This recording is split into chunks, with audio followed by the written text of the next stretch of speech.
Hi, I'm Charlie and this is Astro. Welcome to our channel Astrobotany, where we document what we get up to in our garden, both indoors and out.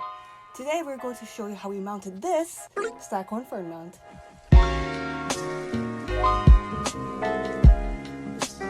Cedar wood.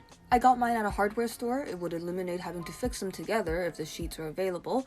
Apparently here in Toronto, cedar is really hard to get a hold of right now with the pandemic, so this was the only reasonable size I could get. Moss. You can use sphagnum, you can use preserved moss from available at Dollarama. As long as the moss isn't dyed, it should be okay. I use about 2 bags of these. Fasteners. We'll be using these to secure the wood panels together. Wire. Something thin and flexible so it's easily bendable, but something that will not rust with watering. Screws and nails. Various hand tools like hammers, screwdrivers, and wire cutters. Drill optional. And the staghorn ferns. The first step is to soak the moss in a large bowl of water until it's saturated.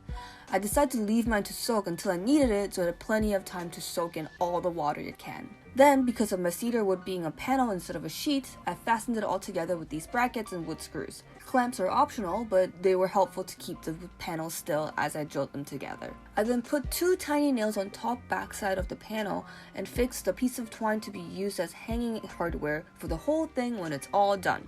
You can use wire, but I wanted to use twine to be extra. Step next, I removed the ferns out of their pots and removed as much excess dirt as I could. I used a chopstick to get into small spaces between the roots and get off the little crevices of excess dirt. After all that was done, I positioned the ferns in the wood panel and figured out where I wanted them to go.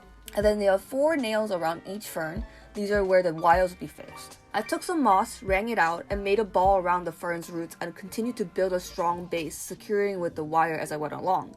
I tried to go all around, crisscross, in all directions possible to secure it as strong as possible. This will have to sustain a good amount of weight. I hung mine just over the grow tent where it's about 6 feet away from the southwest facing window. But all of my plants here in my bedroom have a grow light on for about 16 hours a day, so it gets supplemented light as well. As far as watering, I like to mist it once a day and try to soak it throughout every once a week. We hope you follow along and make some really cool creative mounts during the second lockdown here in Toronto. I don't know about what everybody else is doing in the rest of the world, but that's kind of what we're doing right now here. If you do, tag us on Instagram. Our handles are down below in the description box. Give us a thumbs up if you enjoyed this video, and if you want to see more gardening content from us, and click subscribe if you want to be notified when we upload next. Thank you for watching. See you next time. Bye!